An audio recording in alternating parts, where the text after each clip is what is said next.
I like to say is my experience in both teaching and in being venture capital, the common through line for me there is optimism.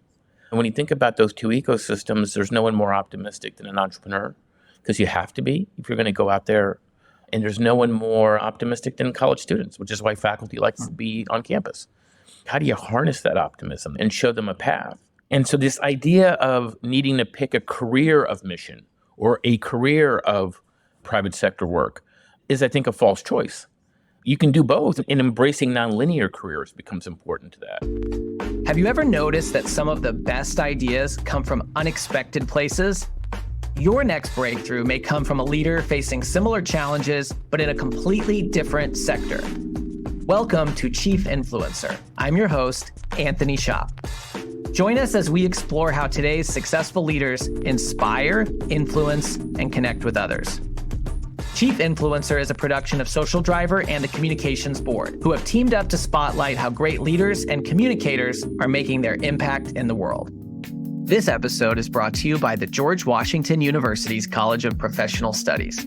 With in-person and online programs ranging from master's degrees in public relations strategy to certificate programs in digital communications, GW offers more than just the credentials to help working professionals get ahead. It prepares them to be leaders in their field. As a proud GW graduate myself, I can attest that faculty members combine academic rigor with real-world lessons that can't always be found in textbooks.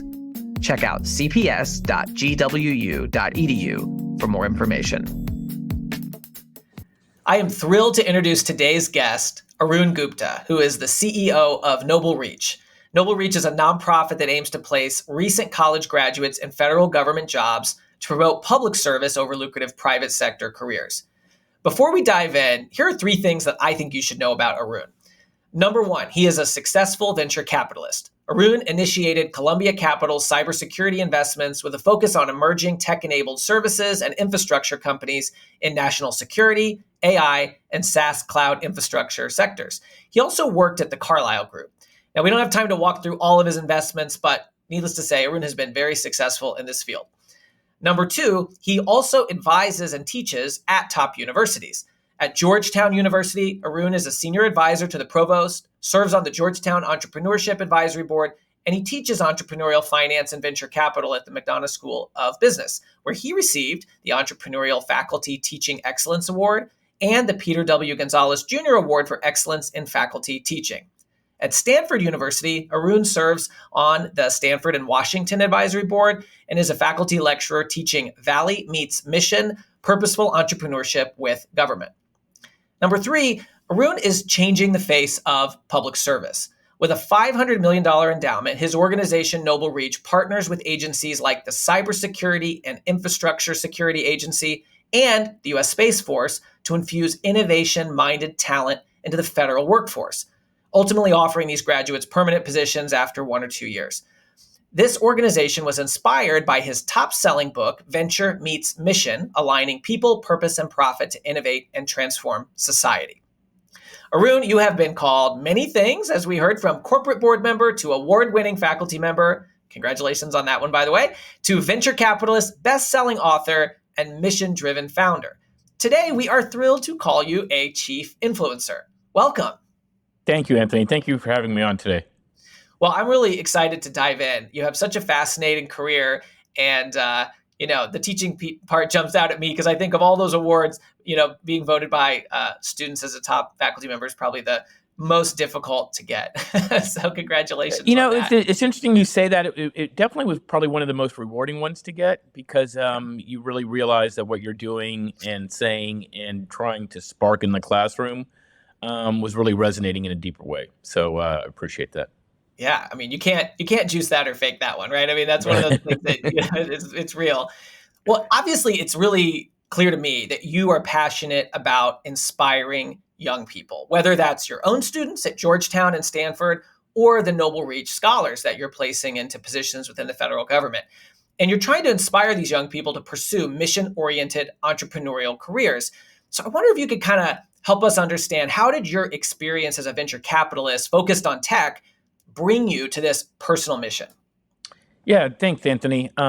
It may be worth just taking providing the lens of which I kind of approach this from, and which is really, your life experiences. So my father's worked in public service for 45 years and still is a Naval Sea System Command. So public service has been in my family. So that was point one. And then in my professional career, as you identified, has been in venture capital, started at Carlyle, but the bulk of it was at Columbia Capital. In the second half of my tenure there, we really, spent time looking at the intersection of mission tech and entrepreneurship, of how we could use the power of venture capital and entrepreneurship in collaboration to solving government problems. And in this case, it was really targeting cybersecurity. And there you got a front row seat on the opportunities of solving big problems, but also the challenges of making these venture relationships with government work. And so, I think, but what you also saw is that once you're part of mission, it's hard to kind of step away from that because there's a greater purpose there. You're not just building companies to just flip them really quickly, but you're solving major problems that can affect people's lives. And, I think that was the first spark, honestly, of being able to not think of mission and venture separately, but, that these are things that should kind of come together. And the second then was obviously when I started teaching at Georgetown and then at Stanford. I created a class at Stanford called Valley Meets Mission, which I was teaching at Stanford and Washington. And that was really around like how do you take the entrepreneurial spirit of the Valley, but not point it to Candy Crush 3.0. Like, how do you talk to these students about saying, like, we need your talent, we need your platform to go solve big problems. But you can do that in a for-profit way. And I think we'd gotten ourselves to some time here where we were talking about this in a very kind of, artificial binary choice that students had to make. For-profit, not-for-profit, private sector, public sector. So very much a sense of one's about making money, the other one's about doing good. But how do you do both? And what you really realize is that we don't really have a language around that. Yeah. And that's what really inspired the class. I saw students kind of rescind banking consulting offers to go into this world. And that's what sparked writing the book. And then subsequent to that now, we have a foundation called NobleReach where we have about, close to $500 million endowment. And what we're doing with that is really trying to build the infrastructure to connect our top tech talent and our top innovation just to going and solving these big problems. I just love hearing that pathway, and particularly when you describe that venture capital doesn't just have to be about, flipping companies or the next Candy Crush, but we can really use it to address some of the biggest challenges of our time. I would assume that maybe a lot of people have a misconception about that and that they do think about venture capital and investing as kind of more of the former. And you even said yourself, we kind of don't have the language around that. I'd love to talk a little bit about how you've been developing that language through your course and through your book, because of course we can't influence anyone to see this future if we don't have a way of talking about it.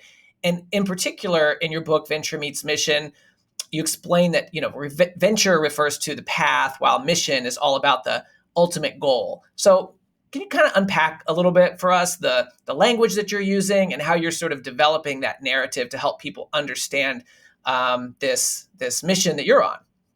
Yeah. So the language that we're trying to use here is to show something that's more integrated. And so think of it as moving from an or function to an and function. So it's not make money or do good, but it's make money and do good. It's about innovating to solve problems. What we're, really focusing on in what we're doing at, with the book, a lot of it, really is now that we have examples of this, right? And what I mean by that is 10 years ago, we were talking about it, but now we have companies in the climate space, in the national security space, in the energy space, in food and healthcare that have been born this way. Where they were born from the notion of, a venture idea going and solving a big societal problem, but doing it with for-profit business models.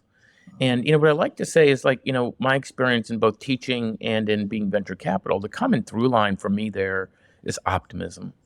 What really, when you think about those two ecosystems, there's no one more optimistic than an entrepreneur because you have to be if you're going to go out there And there's no one more optimistic than college students, which is why faculty likes to be on campus. And it really is around like, how do you harness that optimism then, and show them a path? And one of my realizations when I was inside of teaching as well is that, look, I think a lot of our academic institutions are still adjusting to the new reality of how students are going to be living their careers. And what I mean by that is, we still prepare students for a career. And part of this journey of breaking down the barrier of either or is that I think students are going to have 4 to 5 careers over their professional journey. Right. And so this idea of needing to pick a career of mission or a career of private sector work is, I think, a false choice. You can do both over the, and embracing nonlinear careers becomes important to that. And so I think that's the language we're trying to bring into this, is that one, there are places that you can integrate both at the same time, right? And those could be around many of these interesting ventures and startups that are collaborating with government. But it's also to kind of understand and create the appreciation. We have a chapter in the book called Personalizing Entrepreneurship and Humanizing Government, is to understand what these two ecosystems really are, right? What do I mean by that? When we personalize entrepreneurship, it's easy to conflate entrepreneurship and say, oh, it's socially extracting, it's the billionaire class, et cetera. But that's a very, very, small group of individuals. Like, entrepreneurship is deeper. It's a mindset. It's the idea of testing and learning and resilience and creating and building. And to personalize it, it's like we're all entrepreneurs, right? Raising a family is an entrepreneurial endeavor. You have a co-founder. You may have multiple products down the road. You have 17, 18 years of product market fit, and then you launch them. But how you do that can be very entrepreneurial. So even starting a company, you don't need to be an entrepreneur to start a company. It could be how you live your life. And likewise, humanizing government's incredibly important, right? And understanding that, what is government at the end of the day? It is a group of organizations which are made up of people, which are actually going in, like my father, going in and working and doing their best with positive intent day in, day out, right? And the more we can humanize that and not treat it like an opaque black box, the more we can appreciate, like, what do they bring to the table for our day-to-day life. And I think that's the language that we were trying to pull into this, right? As we talk about it, the through line that we were really trying to get at is that, like, we're not going to solve these problems with just a startup in the valley, and we're not going to be able to solve these problems with just government, because we're not going to innovate fast enough. But how do we create a renewed partnership between entrepreneurs and government to go solve these big problems? And that's where we're really trying to lead, an idea that it's not a new idea is actually what we're trying to say, is that we're trying to amplify examples of where this is already existing and really posit the discussion of, like, why don't we do more of it, right? This is a superpower of our country. What do we do well? We create talent better than anywhere else in the world, and we innovate better than anywhere else in the world. How do we now connect those two infrastructures to solve big problems with this, scale and reach of government? Look, I think in great power competition, if we are going to compete, this is necessary, right? This is how we compete, because it's our strategic differentiator. Absolutely. Yeah, I mean, as we talk about this concept, right, developing the right language and telling people is one thing. Then the next is showing them with examples, and you have some really great examples in the book. But then you're also showing by creating examples today. And I want to talk about NobleReach. So your inaugural cohort of NobleReach scholars, they're placed inside the federal government, including, and I want to just read some of the agencies and offices, because I think it's important for folks to hear: the Internal Revenue Service, the Department of Housing and Urban Development, the National Oceanic and Atmospheric Administration, Food and Drug Administration, Cybersecurity Infrastructure Security Agency, U.S. Navy, and U.S. Space Force, which sounds especially exciting to me. So I think it's really impressive that you've done two things. One, you've sourced top talent and helped get them placed within these agencies. But also you've gotten government agencies that, are probably used to doing things the way they've been doing them for a long time to agree to let you help them source this top talent. And so to me, there's influence required on both sides of that business Yeah. model that I want to talk about. Let's start on the recruitment side. How do you inspire young people, especially those who could go on to make a lot of money right out of school in the private sector, to work in the federal government? I mean, we heard the wonderful places that you've gotten them placed. Obviously, you're influencing them as you recruit them that this is an opportunity that they should take advantage of. Yeah. So it's a great question, Anthony. And let me try to unpack it. One, I do think there's a massive shift going on where students are looking for impact. They're looking to have purpose. And so I see it in my students that I teach. I see it now, having been at almost 20, 25 campuses talking about what we're doing, is that students are looking for purpose, right? And so then when people ask me, like, why now? I say, look, a theory on that is that they've been through a lot of trauma with existential threats over the last 4 or 5 years. So you starts with COVID. So you have a healthcare existential threat. Then you look at kind of the geopolitical situation and what's happening in Ukraine and then Middle East. It's a geopolitical existential threat. You look at our environment. That presents an existential threat to them. You look at great power competition with our autocratic adversaries increasing. That's a second that's another threat. And then, for some of them, even, the emergence now of AI, right, can feel unsettling. I don't view AI as a threat by any stretch, but it can feel unsettling. Yeah. And I think that's a lot, right? That's a lot. And I think when things are feeling stable and fine, people tend to focus on themselves. But when things get feeling unsettled, and which, I think we're arguably in that place now, people are looking to kind of be connected to something bigger and wanting to be part of something bigger than themselves. And I think that's the shift that I think we're seeing. I give that as a backdrop because, look, I'll get asked like, well, how do you inspire these kids to go in? And I'm like, that's actually the easy one because all it is about language. It's about showing them that, what I say is like government many times sells careers, but we're trying to provide them experiences. Why is that important? Like going and saying, hey, come to public service for a career in public service for 30 years, that can feel daunting to any kid. I've got 2 in college. I don't think they think of their lives in 30-year increments. Having said that, saying, hey, why don't you come do something that's mission-driven, impactful, and learning a lot for a couple of years? The line's out the door because that's what they're looking for. So I think words matter, Anthony, right? I think also packaging it, a program that can feel inclusive yet selective. So there's a prestige or respect about being part of it. Also, it feels that they're, like in the program that we're providing mentorship.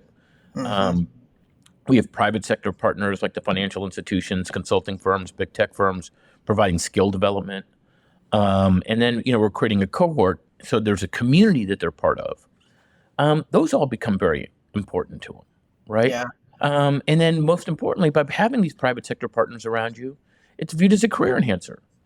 So, think about like a program like Teach for America. And this was a little bit of our, aha moment. I had 2 Stanford students, both female, both CS majors. One gets selected to do a government project, and she tells her friend she's going to go into government. Her friends go, why would you do that, right? Why would you go to government when you can do all these other great things in the Valley? Her other friend was selected to do Teach for America. And her friends go, wow, that's amazing. You're going to serve, you're going to give back, and then you can go do whatever you want. Yeah. And the reason that example is even more poignant, Anthony, to your question, is that, the one going to Teach for America is getting the affirmative positive response. Right. But they're actually making half the amount that the one going into government's making. So it's not even about the money. Yeah. It's actually about something much deeper, right? It's about respect for the job. It's about feeling impact. It's about prestige with your peers because it matters. We can say it shouldn't matter, but it does when you're 22. And then also a view that it could be a career enhancer. Like, hey, I can go do Teach for America for a couple of years, learn a lot about myself, have real impact. But then I can also then use that experience and still go and do banking, consulting, grad school, whatever it may be, right? Yeah. And that's what we're trying to do, right? But we haven't, how do we point that same energy to public service? That doesn't mean everyone's going to stay in public service. But I think our metric would be how many of them stay connected to public service, Hmm. that we create a diaspora of public service change makers, inside or outside. And I think that's what Teach for America does well. I think there's a lot, of opportunity there. So to answer your question, I think that's how we've been talking about it with students, Yeah. right? It's important not to have judgment on them if they decide to stay or if they decide to leave after the experience from government, right? But we want to sensitize them to it, and hopefully have these be your ambassadors. Yeah, and I love that Teach for America story, kind of the tale of two students and how the brand is perceived, and it shows really the value of the brand you're creating. And in a minute, I want to get into, I have a couple things I want to talk about of what you've created around the program to really create that brand. Before we get there, we sort of talked about this is a double-sided model of influence, right? Got to influence the young people to sign up because they're your talent that you're sourcing. You also have to place that talent. You have to approach organizations like the IRS and the FDA and the Space Force and say, hey, we'd like to help source some top talent for you. And, my immediate reaction to that is that even if you have the best talent, I've worked in federal government for a short time myself, it generally is slow moving, and there's not, there's always folks who are opposed to any change, whether that change is a good thing or not. And so how have you influenced these various federal government agencies to say, yeah, we would love your help bringing some of the best talent in, because it's so impressive the different varied departments within the government that you have placed your NobleReach scholars already? Yeah, Anthony. So thank you for the question. And, I think it's interesting. It's counterintuitive to many, but this was the harder part. In the marketplace, right, was the placements, and only because, look, anytime you're doing something new, Yeah. It's hard for anyone to want to be the first one. And so we had a lot of conversations with a number of agencies. We've got deep relationships with folks, and supporters and sponsors, and everyone conceptually was interested. But then everyone asked the same question: who else is doing it? Yeah. No, it'll be first. Yeah. And so everyone was interested to be a fast follower. Look, I think it took time of getting people comfortable with what we're doing. It also helped that we were able to start to show them the quality of individuals, because ultimately we're letting them select. So when we could show them these are the quality of applications that we have. And then, we have a great team. Our woman running our talent program comes from ran the Presidential Innovation Fellows program at the White House. So she's known. Our Chief Administration Officer, Pat Tamburino, was a Chico at the DOD, Chief Human Resource Officer. So he's known. And so when you have someone like Rebecca LaMadrid, who was the PIF director, and Pat going and talking to them, they have credibility. Yeah. Right. It doesn't feel like, hey, wait a second, if you guys are involved and this is going on. But that didn't. It still took time. And then we got a couple of agencies to jump in first, and that immediately then created the ability for others to feel comfortable. Mm-hmm. Now that we have the first cohort off and running, we already have as many new agencies wanting to sign up for our next cohort as we did in all of our first cohort. Right? Wow, that's great. And so I think the need is there, right? People wanted to feel the structural air cover would be okay to do this. They're now seeing the quality of students. They're also seeing the economic benefit of it, because we take all the recruiting costs, et cetera. We don't pass that along onto the agencies like some of the other programs do. And we're also, talking about like we're looking to scale. Like the whole idea behind the program is to do something that can scale.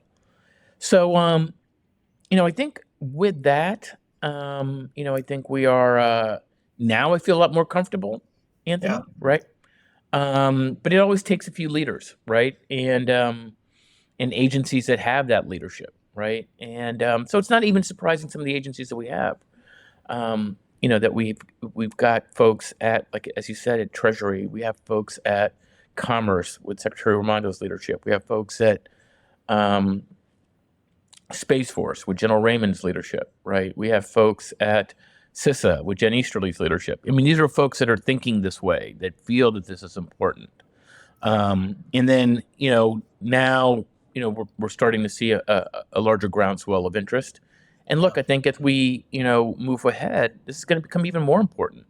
Because, and a really important piece of this for us, and a part of our theory of change is we need an institution that's apolitical getting this talent into government, Hmm. right? It can't be viewed as tied to the administration, Right. because otherwise you go through your ups and downs. It needs to be about the government and the service and the mission and the problems you're solving, less about the administration that you're working for, Right. and especially in a polarized time that we're in.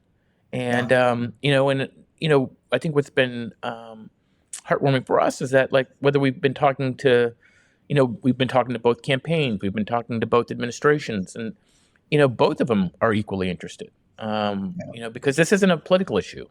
Getting better talent around government. This is, it's deeper, right? You've done what's Forgot. almost impossible in Washington, which is you figured out something that you could get everybody to agree is a good idea. Yeah, but it's important for us to be intentional in maintaining that, right? Yeah. As you know, Anthony, words matter, and how we talk about what we're doing and the programs that we're doing. Even when we ran a boot camp, we had a session where we had, Matt Pottinger from the Trump National Security Council, and we had Colin Call, who was in the Biden, national security apparatus, and both speaking Yeah. to the students at the same time.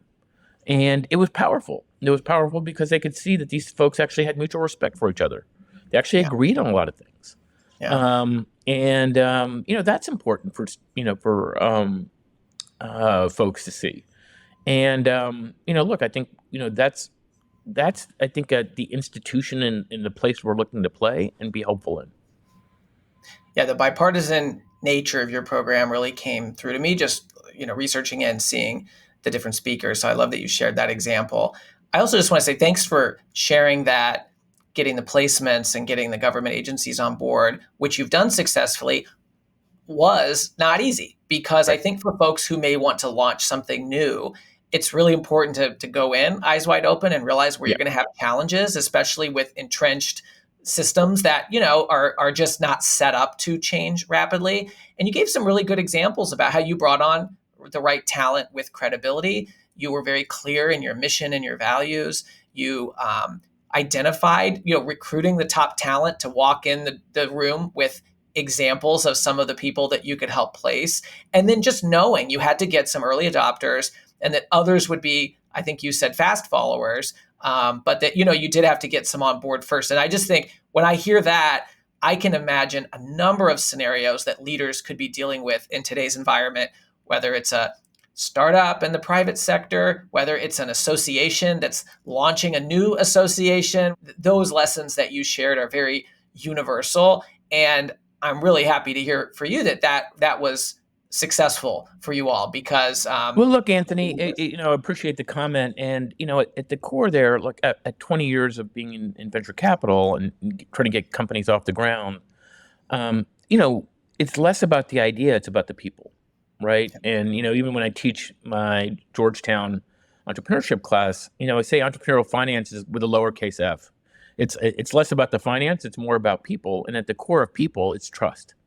yeah, Like the early customers, the early adopters, the early partners ultimately come down to, do they trust you?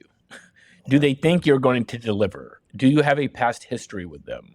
Right. And so I think what happens, to your point, many times when people are creating a new association, a not for profit, a for profit, is they over-index on the idea.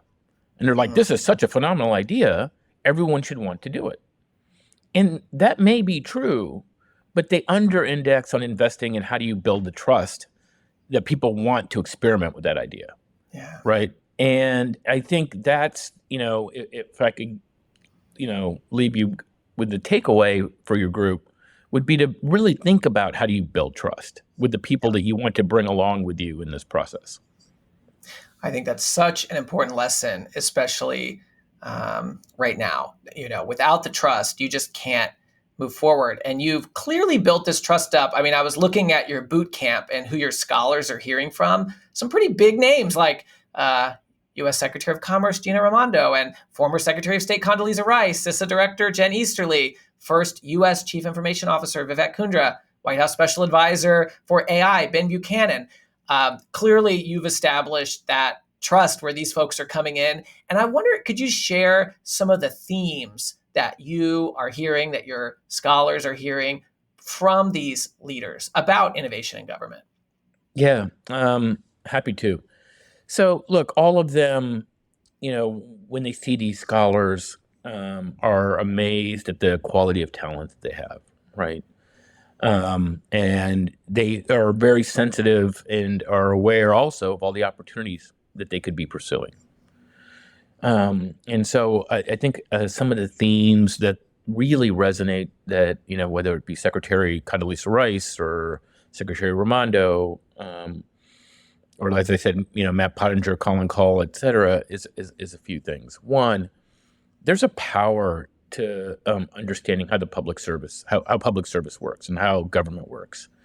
And there's a power that can help you either build a career in public service, but it also is increasingly going to be important whether you build a career in the private sector or in academia.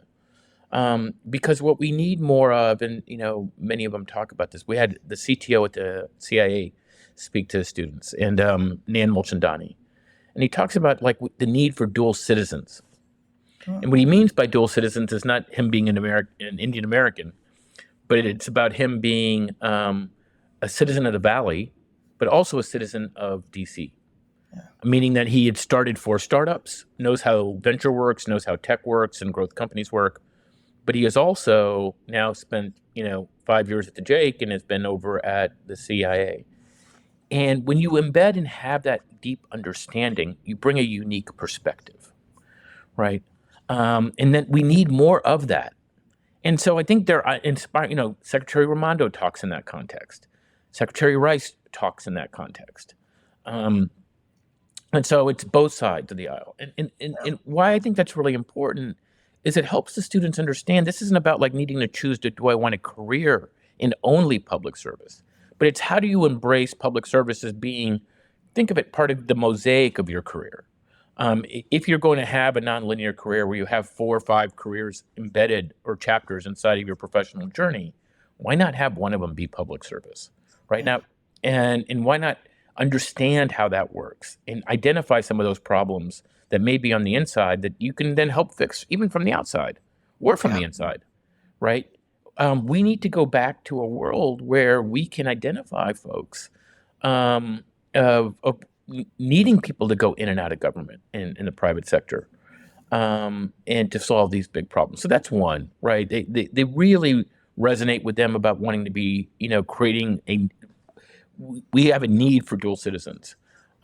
They also, talk deeply about the impact that public service had on their own lives and a feeling of impact and how it never had anything that provided them that kind of that sense of feeling, and that all people should do some level of public service in that context. But they also talk about, so that's 2. 3, but they also talk about a real depth and, of that it's not either or. That public service needs to understand how to collaborate with the private sector. It needs to understand how to collaborate with students and how to bring them in, right? And how to make the experience worthwhile for them. So it's not saying this is the end all be all, but it's if we're going to solve these big problems, we need to be able to build an ecosystem that allows you to want to come in here, right? And I think they, that recognition, right, that private sector is important, I think also strikes the students as valuable, right? Because I think it, again, all of those things that I just said are all the messages to help reinforce the and function, right? It's mission Absolutely. and, it's not mission or. And, I think ends up being really important because I think many times these students feel like, what they're going to hear from folks inside is like, here's why you should have your entire career be this. And this is why this other ecosystem, um, could be demonized. And there's none of that. But they also talk about like the real impact that you can have going in. So I think those three things are kind of like, what I've seen really resonate with the students deeply, where they feel and they walk away with a sense of why this would be a career enhancer for them. Like spending a year or two doing this, you know, will help them whether they go to grad school, whether they go to another company, or whether they start their own company. Right. Understand the lay of the land of how I can collaborate and learn a language to collaborate with an institution like government to go solve big problems. Yeah, your language incorporates the sort of, what's in it for me, for the young people, but also the what's in it for us and the greater purpose, which is one of the three things that you mentioned. I want to ask you, Arun, as an investor, I know you were in a position where you were analyzing companies' balance sheets and their total addressable market and, their talent to decide if these companies were worth investing in. And I wonder, how have you brought that experience and that expertise from the world of venture capital to the role of establishing a brand new nonprofit? Yeah. Look, I think when I look at the best entrepreneurs I backed or was around and what they did, what are key elements there? I think one I touched on earlier, they were able to build trust with the people around them. Because again, your idea is only as good, as the people that you can put around the idea, and then the people that you convince that the idea is a worthwhile one. And that again, I think the core of that is trust. So I think that was, how do you assemble a team early on and build a network of partners that based on the goodwill and trust that you've built over your career and that others have as well. So that's one. I think two is the recognition that you need to be always testing and experimenting, right? That you don't have the answer. And so, like, how do you run experiments and how do you let people in your organization feel agency that it's okay to fail, as long as we're learning from it, right? Doing the same thing and failing over and over again, that's not a good strategy. And so, I think early on we were running a lot of experiments, like trying a number of things. Back to the example of like getting agencies. A lot of that was like refining our message, right? Like, so you talk to them, you hear what their issues are, and then we're like, all right, let's think about like how do we talk about this slightly differently, and then refining the message so that it met what they were looking for, and we were now speaking a common language. Like that takes time. But it also means that we have to give people the agency to go out and have these conversations and recognize that some of those conversations early on may not go the way we want. And that's okay. That's not a reflection on the individual. That's a reflection on we need to be able to kind of go learn. And so I think the culture, that you build, so you start with trust, and then I think you have to build a culture quickly that is going to be entrepreneurial in your own right. And then I think, third is, really be intentional with the words you use, right? Being intentional with how you talk about, like, it's easy to say, hey, we're apolitical, but then you start putting words out there that are clearly not. And recognizing and asking for feedback of if people are feeling like the language we're using is drifting one way or the other, that you tell us, right? So that we can self-correct. Because I do think that's an important superpower for us right now is to, how do we stay apolitical in this process? Right. And that's a hard thing to do, right? In the polarized environment that we're in. I think so the language we use, and then I think the fourth is you know, trust cuts different dimensions. There's obviously how the people you recruit and bring in, you know, your customers per se. In this case, it's the agencies that you're partnering with and the students that you're recruiting. But I think also for us, it was starting to build a sense of trust with partners that allow us to play above our weight class, right? Because as you build partners, you're leveraging their goodwill as well, right? Yeah. And it allows and builds your credibility in the broader ecosystem. And so, you know, we were fortunate to be able to have, you know, really, you know, brand name partners wanting to, you know, who believed in the vision and, you know, trusted us, you know, agreed with the words that we were using to be around this, right? And so whether it be being judges at a case competition where you had your top financial institutions and consulting firms and big tech firms, asking them to have us speak at their convenings, that gives you credibility, right? Being seen at convenings that were across academia, government, and industry shows that you really are trying to speak to all three of those stakeholders, right? Right. And so I think, you know, making sure we were intentional with creating that diverse group of partners has really been, you know, a big part of where we are today. And, you know, like even on the policy side, as we collaborate, being very intentional with making sure that we're talking to both sides of the aisle, right? Yeah. And making them aware of what we're doing, and listening, you know, and understanding what words resonate and which words may serve as obstacles, right? And then how do we find those words that are allowing us to have a common middle ground? I want to bring you back to one of the words you used earlier that I think relates to this topic, which was scale. So, you know, one of the things I've observed is a lot of nonprofits, they might start with like a local program and then they say, oh, they later think about scale. Oh, that went really well. Maybe we should scale it somewhere else.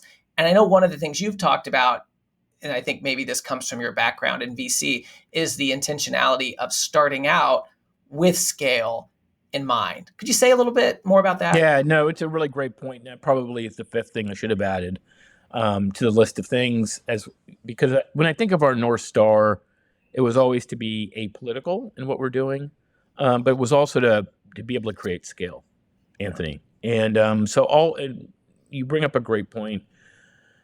You know, all the decisions we would make on programs we wanted to create, you know, people we wanted to collaborate with, were all around this notion of, like, in venture, it's not about like, hey, can I do it once, and then I'd rather do one thing 10 times than do 10 things one time with 10 different people.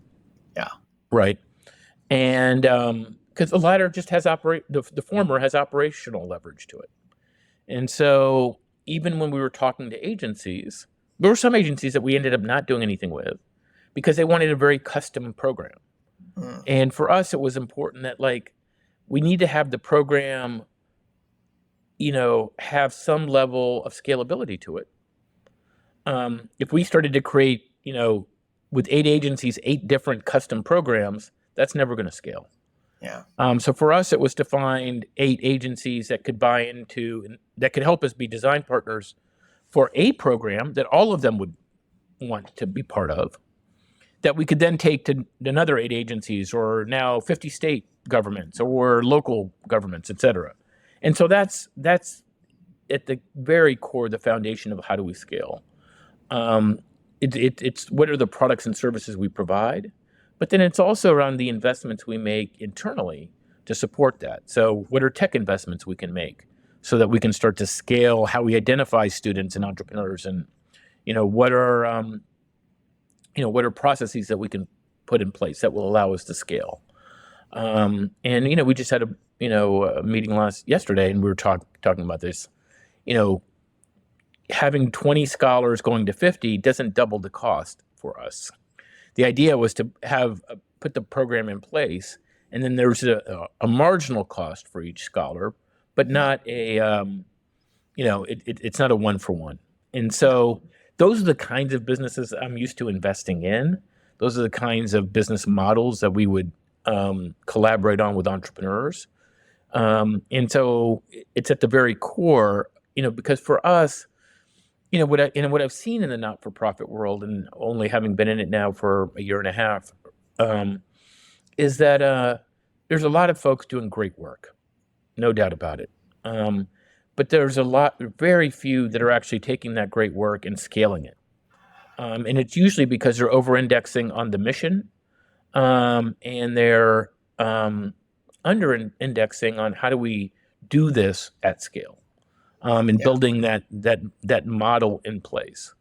And I say the difference between great work and impact is scale. If you Yeah. really want to have big impact, you have to be doing a lot of it. And so our programs are with a vision of like, we're starting with 20, but how do we get to 100? How do we get to Yeah. 500? How do we get to 1,000? And that's how we're thinking about this. Yeah, and I think as you talk about like the agencies you didn't work with, it just strikes me that as as leaders hear this, you had to make some important trade-offs because those probably some of those were really cool agencies, but it wasn't the Yeah. right opportunity because for your vision of scaling, you had to identify the ones where you could replicate your success, and so maybe those agencies will come on board in the future as you further build No, out the that program. and that was the intent. They were like, look, we'd love to stay in touch. We're in touch with them. A couple of them are already engaged now to want to be part of this in the next cohort. And we'll move forward. And they now recognize the benefit of it, right? Yeah. And it is I think it's the danger that a lot of entrepreneurs and leaders and not-for-profits have is that wherever you can get revenue or a customer, you kind of Yeah. go get it. But you have to be really intentional of all revenue is not the same. Right. Every customer is not the same. And like when you take on a customer, is that one going to be able to be one that you can replicate 10 times, 100 times? Or is Right. that just a one-off? Absolutely. So you mentioned the next cohort, but as we close out here, I just want to ask you, I know that the application for your next class of NobleReach Scholars, that's open right now. Some folks may listen to this before that deadline. Some may miss it and be looking at next year. But for somebody who's interested or might know somebody who'd be interested, who's a standout candidate for the NobleReach Scholars program? Yeah. So, Anthony, we've got the scholar applications open. We've already received more applications in the first 3 weeks than we did all of last year. So we've seen great interest, and we're always looking and asking for top candidates to apply. We're looking at folks that have great experience or education in AI, cyber, bio, energy, finance, business. That really, that are early professionals, anywhere between 0 and 4 years. So people graduating, or maybe you've done your 2-year analyst stint at some place and came away disillusioned, wanting to do something more mission oriented. This is a great place to kind of come in and really experience the opportunities inside of government. I was just with a number of our scholars from our first cohort yesterday. And the enthusiasm of what they're learning and what they're seeing, they know they can't get that anywhere else. And they're seeing, really how things operate. They're getting real Yeah. responsibility. They have great mentors, and they're building a great cohort. They get together, for happy hours and are able to share stories across what's happening across different agencies. And so I think, what I would say is for folks that have that intellectual curiosity, have that interest in wanting to, do a tour of duty, think of it as in Yeah. government, want to feel like, they don't have to make that decision of whether this is what I'm going to do, Mhm. but it could be an input into that decision of what you want to do with your career. And I think Yeah. it could be a really valuable input. It gives you a little bit of introspective space to think about, like, how you think you want to, craft out the next, 10 to 20 years of what you're looking to go do. Yeah. Well, it's a really compelling, exciting program. I hear about it. I think, oh, that would have been cool if it existed back when I Well, was. I get that a lot from people in of my generation of like, God, I wish Yeah. that was there when I was coming out of school. But it's there for their kids, so that's pretty cool. That's exactly right. I hope folks will check out NobleReach and see if they or somebody they know might be interested in the application coming up. Arun Gupta, venture capitalist turned nonprofit CEO, focused on changing the way we think about public service. I love how you talked about being a dual citizen, that one of your your speakers shared, and that really resonated with me. So much that you shared about the work you're doing, but also just your strategies for influence across sectors. So thank you so much for your time and sharing your story with us today. Thank you, Anthony. Thank you for joining us for another episode of Chief Influencer, a production of Social Driver and the Communications Board. If you know a leader who should be featured as a Chief Influencer, please nominate them at chiefinfluencer.org. For show notes and more, visit us at chiefinfluencer.org or follow Chief Influencer on LinkedIn. Until next time.